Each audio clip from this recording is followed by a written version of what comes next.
বিগত বছরও তো আমরা পাবলিকলি কিছু করতে পারতাম না। আমরা কোরবানি দিতাম প্রতি বছর, খুব চুপি সারে কোরবানি দিতে হতো, এবং আমরা হয়তো কিছু শহীদদের মধ্যে কোরবানি দিয়ে মাংস বিতরণ করে শেষ করতে হতো, এভাবে করতে হতো আমাদের। আর কোথাও কোথাও আমাদের ব্যাড এক্সপিরিয়েন্স আছে, যেমন রাজশাহী বিশ্ববিদ্যালয়ে গত বছর আমাদের মাংস দেওয়া হয়েছে স্টাফদেরকে দেওয়ার জন্য, স্টুডেন্টকে খাওয়ানোর জন্য।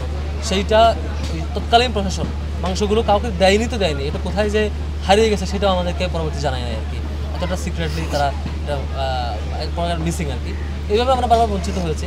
ইসলামী ছাত্র শিবির ঢাকা বিশ্ববিদ্যালয় শাখার পক্ষ থেকে আজকে যে ঈদুল আজহা, সেই উপলক্ষে আমরা নানান ডাইমেনশনে কয়েকটা আয়োজন রাখার চেষ্টা করেছি। যেমন আজকে ঈদের দিন মূলত আমাদের 18-19টা হল আছে। আমরা সকল শিক্ষার্থীকে দাওয়াত পৌঁছেছি, যারা হলে থেকে গেছে ঈদে যায় নাই বা আশেপাশে আছে, কার্ড পৌঁছেছি। ইভেন আমাদের ইন্টারন্যাশনাল হল, যেখানে আমাদের অন্যান্য দেশের শিক্ষার্থীরা আছেন, তাদেরকে পৌঁছানো হয়েছে। এইভাবে করে প্রত্যেকটা ছাত্র এবং ছাত্রীদের হলে পৌঁছানো হয়েছে, প্রত্যেকটা স্টাফের কাছে কার্ড পৌঁছানো হয়েছে। প্রত্যেকে এসে আমাদের দাওয়াত গ্রহণ করেছেন এবং আমাদের আজকে খাবার গ্রহণ করতে এসেছেন। আমাদের দুইটা স্পটে খাওয়া দাওয়া দেওয়া হচ্ছে, একটা হচ্ছে মহসিন হল মাঠ, আর একটা হচ্ছে কার্জন হল মাঠ। এই মহসিন হল এবং কার্জন হল মাঠে, দুইটা মাঠে আমাদের খাওয়া দাওয়া দেওয়া হচ্ছে। এখানে আমাদের দুইটা বিষয় আমরা মাথায় রেখেছি। একটা হচ্ছে আমাদের মেল ফিমেল কর্নার আলাদা রাখার চেষ্টা করা হয়েছে, যাতে ফিমেল এসে ফিমেল ফ্রেন্ডলি পরিবেশে খেতে পারেন। আবার আরেকটা হচ্ছে রিলিজিয়ানের জায়গাটা মাথায় রেখে আমাদের অন্যান্য ধর্মাবলম্বী যারা গরুর মাংস খেতে পছন্দ করেন তাদের জন্য খিচুড়ির ব্যবস্থা করা হয়েছে। আমাদের প্রত্যেকটা আইটেমে আমাদের ব্যাকআপ প্ল্যান আছে, যে আমাদের প্রাইমারিলি প্ল্যান করেছি 2000 থেকে 2500 মানুষ আসবে, এটা প্ল্যান করে খাওয়ার আয়োজন করা হয়েছে।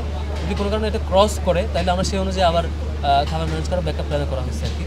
তো আজকে হচ্ছে খাবার আয়োজন। খাবারের পরে আমাদের একটা স্পেশাল বিশেষ তোফা অনুষ্ঠান আসে, সেখানে আমাদের যে টোকেন দেওয়া হয়েছে, টোকেনের বেসিসে কেউ কেউ বিশেষ পুরস্কারে ভূষিত হবেন আর কি। আর দিনের বেলায় সকাল 10টা থেকে দুপুর 1টা পর্যন্ত আমাদের কাজ ছিল বিভিন্ন স্পোর্টস। আমাদের 12 রকমের স্পোর্টস ছিল, সেই স্পোর্টসে যারা অংশগ্রহণ করেছে শিক্ষার্থীরা, তাদেরকে আমরা পুরস্কৃত করবো ইনশাল্লাহ। আর গতকালকে ঈদের আগের দিন রাতে মাগরিবের পর আমাদের ঈদ মিছিল ছিল। মিছিলে আমরা সিম্বলিক দুইটা গরু প্রেজেন্ট করেছিলাম, একটা লাল একটা কালো। মূলত আমরা অনেক গরু জবাই করছি, অনেকগুলো। সংখ্যাটা আমরা পাবলিকলি অ্যানাউন্স করছি না। আমাদের যেহেতু কোরবানিটা ইবাদত, এটা শো আপ করাটা, গরুর সংখ্যা সাইজ অধিক সংখ্যক শো আপ করা, এদিকটা থেকে সরে আসবার জন্যই আমরা এটা খুব বেশি ভিজিবল করি নাই। তবে আমাদের 2500 মানুষের ক্যাপাসিটি যে পরিমাণ থাকা দরকার, প্রাইমারিলি সেটা অ্যারেঞ্জ করেছি।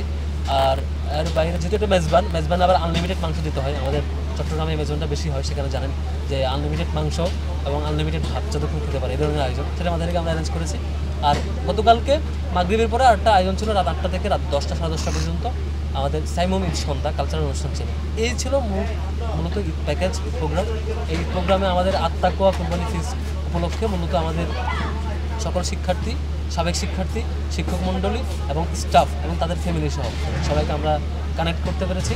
আমাদের সেক্স এবং হচ্ছে রিলিজিয়ান এবং রেস সব কিছুর বিবেচনার ঊর্ধ্বে এসে আমাদের সকল মতের সকল ধরনের মানুষকে এনগেজ করতে পেরেছি, এটা আমাদের প্রাপ্তি।